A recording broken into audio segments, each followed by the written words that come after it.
everyone, and welcome to the Pash On Podcast. Let's get started with your host, Brian Pash. Hi, this is Brian Pash, and welcome to another podcast. On today's show, I'm very fortunate to have Steve Zabawa. He's the co-founder of WebBuy, an innovative digital retailing platform that was built from the ground up from the experience of a dealer. Steve, welcome to the show. Thank you, Brian. Glad to be here. So, Steve, for dealers who may not be familiar with WebBuy, let's go back in time. When did the company start, and what was the reason why you and your co-founder got into creating a modern retail experience for consumers? Well, almost 7 days to the day, Tom Murray and I were talking at a business meeting on our service contract business, me being a dealer and he's a service contract provider. We talked about actually trying to digitally retail a car at 11 o'clock at night with no humans. Now, this was 7 years ago, keep this in mind, and really not too many people had gotten their heads around it at that time. But my front doorsteps was getting bombarded with my 7 kids' Browns packages. And I was sitting there saying, what is going on here? I just didn't get it. And so I started talking to my kids and I started getting into it, and I had to look myself in the mirror because car guys, I've got 5 car dealerships and we're pretty control minded. We want people to come down to our dealership and go, back and forth until someone agrees to buy a car, right? A lot of egos and a lot of back and forth. And I said, when you do something online, it's transparent, it's straightforward, it's quick, it's efficient. This is the opposite of what we're currently doing. So I had to really look myself in the mirror and say, okay, we got to change. So that's what we've been doing. So we've been building this thing from the ground up for the last 7 years. And last summer we went commercially out to the marketplace, and it's been a wonderful success so far. So for your peers who are listening to today's podcast, and there's many who will, they have been, somewhat reluctant of needing to act now. I've heard things like, Brian, we're making millions of dollars, we're profitable, why would I change? Or, Brian, consumers aren't really ready to pencil a deal online. We're in the bleeding edge. And others saying, well, listen, if I was more transparent online, I'd lose my back-end gross. I'm just struggling to be profitable. And I'm sure you've heard these concerns in addition to map pricing guidelines where dealers are, duking it out with their nearest competitor over price. What would you say to another dealer who is reluctant to change because they feel, hey, they got a good system right now? Yeah, Brian, that's a great question. Quite frankly, I think a year ago they could get away with that. But since Carvana and CarMax and Vroom now, as well as 1 or 2 others, have really come to the marketplace with a ton of advertising and telling people, Tesla, that they can actually buy a car digitally now. So in CarMax, you can buy them digitally, and it works very nicely in their showroom. Very little ego, no come back and forth, and no F&I manager, right? And they're doing 750,000 cars this year, so it's not like it's not a proven model. Right. Tesla is now closing a lot of their showrooms and trying to do more digitally, and they were already doing deals digitally. And then they were actually teaming up with CarMax on their trade-ins, which was fairly interesting. And then, of course, Carvana with Ernie and team, they have really made fun of us over the last 12 months. And I can just tell you from being a dealer at my Mega 20 group meeting, every dealer around the table was extremely concerned about it and said, well, you know what? I'm going to have to give my digital savvy customers an opportunity to actually buy something digitally. Now, they hadn't jumped in much a year ago because there truly wasn't an application out there that could actually digitally retail a car at 11 o'clock at night without a human.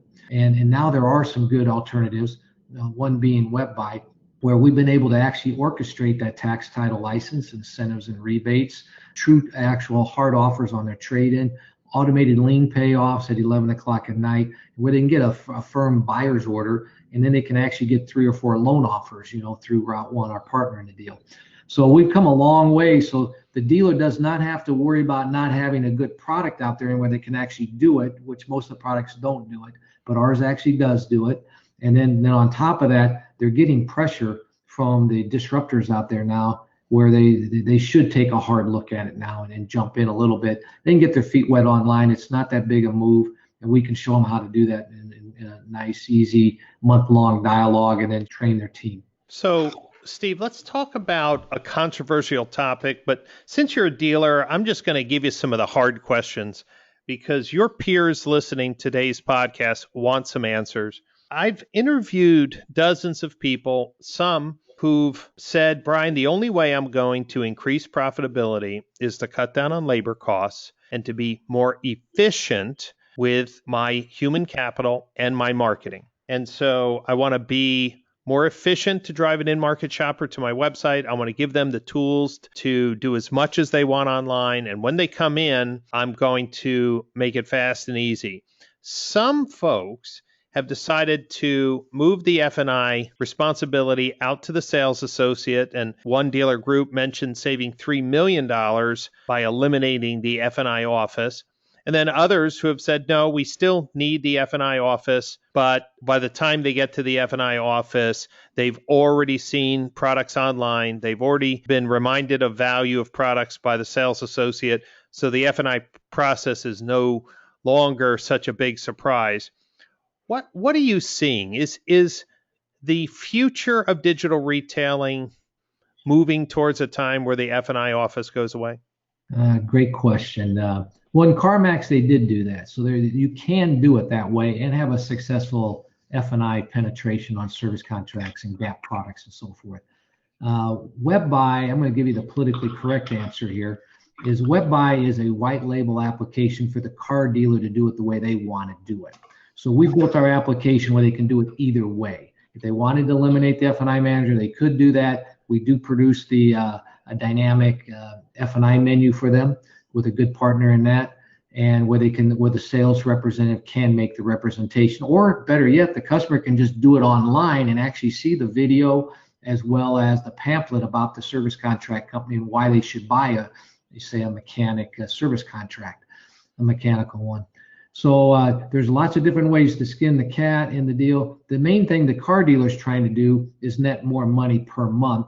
And I see digital retailing just as far as the future. I think if an F&I manager is doing 50 or 60 deals a month, I think with digital retailing, by being able to lay the loan down online at 11 o'clock at night without their help, as well as helping them prep them on some service contract sales and so forth with all the videos and stuff that come with our product, I can see them doing 100 deals per month. So I don't see the elimination of an F&I manager. I don't see the elimination of a desk manager. I don't see elimination of a special FI manager. I don't see an elimination of the salesperson. What I see is that they're able to handle more deals per person. So the dealership can have maybe a lower cost per transactions. They're running more volume because it's automated. You know, there's a lot of efficiencies to be had through automation and not wasting their time. Just imagine a desk manager, how much time he wastes up there watching that consumer go through the process back and forth. Where if they were able to click the buy, that desk manager could be doing more things quicker, better, faster, because he presets all his pricing, presets all his rate spreads, presets all his accessory pricing, and he doesn't have to make decisions every 2 seconds on the same old thing.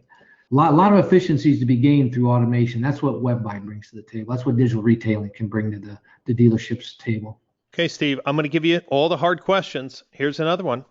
Bring it on. I talk to dealers, say, Brian, in my market, everyone's driving for the lowest price. I can't show my low price. If I did, all consumers would do is go to my website, get my price, and then shop it around for someone who will give them $100 less. You have no idea how difficult it is in this marketplace. So I can't embrace digital retailing. What do you say to that person? Well, a lot of people thought V-Auto was going to be that way also, as far as drive to the bottom, as far as the deal. And quite frankly, there's just the consumer's looking for a quality dealer for a fair price. All right. And then there's probably 10 or 20% that'll sell you out no matter what.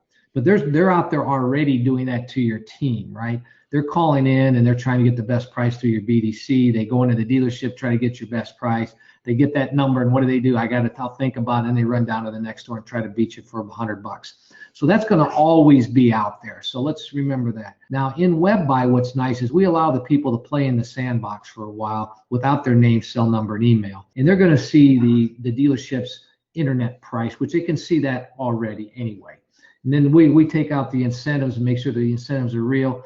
And then the dealer can actually, inside the application, if the person gives us a name, cell number, and email, get an additional discount, which helps on map pricing, because by that time period, now they're one-on-one pricing inside the application at 11 o'clock at night or even in the showroom. And I think that's kind of the secret to the deal. I think WebBuy's got a really good formula to get that commitment out of the customer to buy at your dealership, give them the best price. Now they can still go grab it and take it printed and take it down to the other dealership, but they're doing that to us all the time anyway.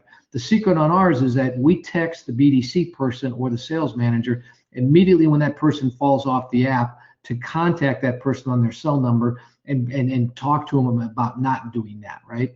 And coming into the dealership. And if you want to save an extra $100, come down and see me. Maybe I'll find some money in your glove box on your trade-in and I'll make you happy. So get on down here right now. So we give the dealer a lot of great tools on the map pricing, instant texting to whoever the important person is to follow up with that customer. And we have the ability where the sales manager can desk the deal and it shows up on the consumer's screen immediately with whatever changes need to be had. So a lot of good communication tools. And quite frankly, you got to talk those customers off not going and cheating on you, right? And doing that. So whatever you can do to get the customer more in love with you, and that's communication, that's time on an application, that's being transparent and fair. So Steve, one of the ultimate fears of exposing F&I products online, letting a sales associate show and discuss before they get to an F&I manager, or if they want to do it all online, will be that the back-end gross will decrease. Now, I've heard from so many people that is an overstated panic. Once a team transitions and the training is in place, back-end gross doesn't go down. In fact, some products that the F&I office had a hard time selling actually increase because, maybe there's only a limited number of products any person can introduce in a short period of time. But over a longer period of time, consumers can consider more products. What would you say from your experience? You've taken this outside of your dealers that you own, and you've gone out and helped other dealers transform. On the deals that go through your platform, are the dealers seeing the same, less, or more back-end gross? Yeah, great question. Well, the secret to F&I products are showing 100% of the people 100% of the time, right? 100% of your products. So the 300% rule. And what I like about digital retailing, and CarMax has kind of proven this to be the case, is that if you actually show that person that video every time and you actually give the person a chance to buy the product every time, your take rate is going to be higher than you are normally if you're not doing that. And in digital retailing, that's the case. They always get to see all the accessories and they can research them, and there's pictures and videos of them. And the same thing with the protection packages, everything's right there. I haven't had one dealer out of the hundreds that we've already installed that said that they went backwards on their F&I so far. So I can tell you that. And they would be complaining to me if they saw any deterioration of their F&I back end. I have not seen it at my 5 stores. In fact, I've seen an uplift since we put WebBuy on there of a couple $100 a copy. And that's a tribute to better training as well as WebBuy. It's a combination. I don't see it, Brian. I have a tough time believing it. And quite frankly, people like buying service contracts. They want to be protected. They're only 10% of the price of the car. So historically, if people are just given an opportunity to buy it, they're going to do it. Well, I just purchased a new car and financed it. And right up front, I said, I want a 7-year extended warranty, so I knew I'm going to keep this car for a while, and I wanted to protect the investment. No one had to sell me on an extended service contract. We had a wonderful couple come in with their handicapped child in to buy a Subaru at my Subaru store a little while ago. And I was in there when they were being presented the service contract possibilities, right? And the gap and everything. And you should see what the transactions fired. The wife said, do you want the service contract, with no explanation of the service contract to speak of? He said, yes, I would like that. Then we also offered tinted windows for a particular price as one of the things to go with the deal. He said, I absolutely do not want that. I can't see at night. And then the wife goes, we should probably get the gap protection. So they already knew what they wanted. All you had to do was open up the conversation, show them the pricing and what it did to their payment and so forth, and they went forward with it. So it was that, not that they were a laydown, but it was very interesting to see how much time and effort sometimes we overdo it in an F&I office and probably put a little too much pressure on people. But if you're very transparent and just open up for conversation, how the people just naturally roll with it. So we've had very good penetration rates with our customers, with the salesperson up there. Now, here's another thing that we're doing. Before we send it out for approval in our showroom mode, we actually have the F&I manager come up and meet the customer and do a pre-interview with them to ask them how many miles they're going to drive, how long they're going to own the car. Oh, by the way, let me look at your credit app here before we send it in through the Route 1 process. Let's take a look at it and make sure everything's done correctly. So the grosses are correct, the gross income's right and everything. And that's paid huge dividends. So we're learning a lot in the showroom as well as online, Brian, by doing digital retailing, and we're taking those best practices out to the people that are signing up with us now. Well, that's great to hear, because there's a number of companies in this space who are FinTech players. They're outside of automotive, but they've built or familiar with e-commerce or transactional commerce platforms, and they've come in because they see an opportunity. Obviously, they've seen the Carvanas and the others who are providing a more simplified way to purchase a car. But I love the fact that as a dealer, you know all the details, because there is no single road to the sale. As you know, people are doing different amounts of work online, and then their expectations at the store can vary greatly. So having software that's been proven in a retail environment is key. So Steve, one of the trickier pieces, I told you I was going to save all the hard questions for you. It's beat up on the dealer time. No, I need somebody who's been there before and after. So what I'm hearing for some dealers who are experimenting is that they're having difficulties connecting the online experience to the in-store experience. So if I use the WebBuy platform online and I walk into your store, what's that meet and greet look like, and how does your team match me up with a person maybe I've been dealing with, and how do they pick up where I left off? So many players say that's the goal, but they don't provide any tools for it. Yeah, that is the holy grail. All right, Brian, that's a tough thing to do, is to take a traditional selling system that's been going on for 50 years and changing old dogs to new tricks, right? And that ain't easy. So what we're doing is we have a 5-star system, Brian, that we've implemented in our training process. So historically, a 1-star is where you do not a very good install online. The 2nd star is where you do a really good install online and connect everything up properly to give that consumer a good experience. And so that's 2 stars. 3 stars is where the dealer actually communicates that they're into digital retailing in their community, like Taylor Kia did just yesterday. So, and then the 4th star is to actually train the business development center, the people that are handling those leads and those people, to be able to do a deal digitally versus the old traditional way of just come on in, and then we're going to hammer you through the process, right? And then the 5-star dealer is one that the BDC's trained, the sales management team's trained, the salespeople are trained to actually handle that deal digitally all the way through the F&I office. So there's 2 ways to sell a car. One's traditional, one's digital. And if they just do the digital correct, you'd be amazed on how happy those customers are. So the OEMs, that's what they've been pounding me on a year and a half ago. They said, Steve, we love your end-to-end solution, but we want to start online and finish in the showroom, or start in the showroom and finish online. If you can do that for us, you're in. And that's the reason why we're getting in with the OEMs also. That's been a big thing. So very difficult process to change that.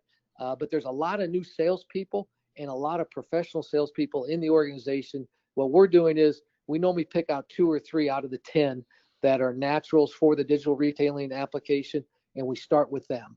And then that builds the momentum within the store And then we got to have a sales manager and the GSM and the GM bought in. Otherwise, it's not going to work also. So if you don't have that buy-in from the dealer down, you're going to fight an uphill battle. And what's going to happen is they're still going to have they're going to have maximization of leads on their website because they're offering digital retailing and moving customers along. But then the experience when they come into that showroom, they're going to get the old traditional one, and the end experience is not going to be a bragging one. So hopefully they wake up to that. But it's not been easy, Brian. I can tell you that. Listen, I know that. Steve, just some technical things now. When somebody buys into your platform, are they using your tools then to do the desking? Good question. We're building our second edition, our desking tool, just as we speak, which shows gross profits on all line items, rate spreads, what you make in reserve, same thing with leases and so forth. Not really. What's happening right now is the first pencil goes out on WebBuy, and it's really easy, quick, boom, boom, boom. And then about 50% of the deals just go down like that. Okay. And then they just print that deal, and normally it's all in Route 1, so they can upload it to export it to their DSP or wherever they're taking it to. Or in WebBuy, it's in the control center, and most of that goes into the CRM, which then goes into like VIN solutions. Then the desk manager opens up a deal in VIN and firms it up and then uploads it to their DMS, like Dealer Track or whatever they're on. So we're getting there. The answer to the question is, on the second pencil, can your software, your digital retailing tool actually do a deal and change the deal, whatever needs to be changed in the deal? And that's the secret. And we're just coming out with that right now in our software package. So that's being built as we speak. Great. And one more technical question. Is there any limitations of using WebBuy if somebody's on a CDK DMS, a Reynolds DMS? Do we have integration with them? Is integration to the DMS not important? There seems to be some confusion. Most digital retailing tools are saying integration with the DMS isn't important. It's the CRM and the desking platform. Others say the DMS is where all transactions are done. Of course, we need to be, a certified vendor for the DMS. What are you telling your customers who are either on a Reynolds platform or a CDK? Can they use you? Are there some limitations? What do we need to know? Yeah, no limitations there. Most everybody's hooked up to Route 1, and you can move your information from Route 1 into your DMS that way. That's one way to do it. And then the rest of the stuff rolls into their CRM, which then they normally have their desking tool with that. And then they just firm it up and then they upload it to the deal. By the end of the year, the really cool thing that's happening at WebBuy is that Route 1 will have e-contracting online as well as in the showroom. So that is really going to be cool. And then you're already talking to your DMS when you're in that. So there has been no limitations on CDK or Reynolds and Reynolds or Dealer Track for that matter. Great. And your platform can work on any website platform. Is that correct? Yeah, we were going to be agnostic from day one. So we don't care what operating system you're using, what device you're using, and what website provider you're using. Doesn't matter what CRM you're using. We have not been stumped yet. We've been able to get up on everybody's, including General Motors has been the toughest because that's CDK and they protect it very nicely, and they allowed us on there also. So we're one of the first ones there. Great. Well, Steve, this has been a great conversation because, as I mentioned, most of the people we've interviewed are not former dealers or existing dealers. You have a unique role of being still connected to the day-to-day demands of running a profitable store and pioneering software to create a modern retail experience. If consumers truly embrace digital retailing in the future, what percentage of the deals, let's say in 2020, do you think a dealer would be seeing go through your platform versus their total monthly sales? I think with a good, aggressive, digital savvy dealer, they could see 1 out of 4 deals going through their digital platform. And then I think in the next year or two after that, I can see them at 50, 60, 70% digitally retailing. Because what's happening is it's going social right now. And Naperville, Land Rover of Naperville, they just had a guy that was looking at a Tesla, buy a GLK through them and got delivered all on the same day, clicked to buy. It went right up on social and it was getting a ton of hits on it. I'm just telling you, this is going to spread because if there is a quicker, better, faster way of doing something, salespeople as well as consumers will gravitate to that every single time. It's path of least resistance. In digital retailing, just like it did for Amazon with books, it's going to do that in our car business. I just know that to be true, and it's already happening in a small way. But I think Mark O'Neill predicted by the end of 19 that we'd have 10%, and I think he's probably close on that. And I think at the end of 20, you're going to be seeing 20, 30%. So I get your head out of the sand, dealers, and let's move on. Give us a call here at WebBuy. Steve, that's a great prediction. I see that. We've been tasked by one OEM to create a playbook, a blueprint for transforming a traditional sales model to a modern retail experience. My brother Glenn and I are out in the field working with dealers, learning where the friction points are with this change management process, which you mentioned is very difficult to move and change, especially after a process has been in place for so long.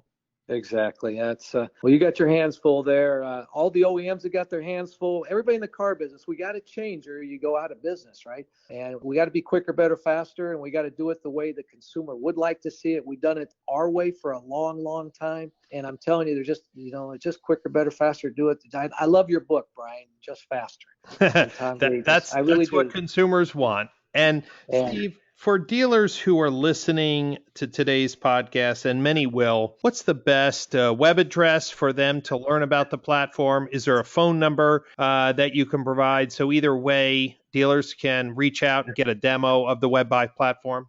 Yeah, so the best way to get a hold of it is you go to webbuy.com. That's real simple, WEBBUY.com, or dial my hotline number, 406-670-8100, and I'll give you a personal presentation on it, and love to meet you. Great. Well, Steve, thank you for being on today's show. If you're listening to this podcast for the first time, this is one in a series of interviews with 20 visionaries and disruptors in automotive digital retailing, leaders of companies who are working hard to create a modern retail experience in the car industry.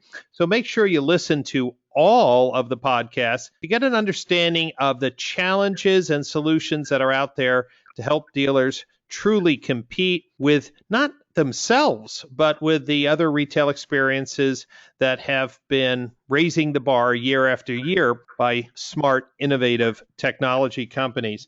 We release a new podcast every Monday, so make sure you come back and listen to a podcast that can challenge you and give you some insights to help your dealership operate more efficiently. You can also search the podcast on the Apple iTunes Store, but just searching for Pash on Podcasts, and you'll see all of our podcasts there, or visit brianpash.libsyn, that's LIBSYN.com.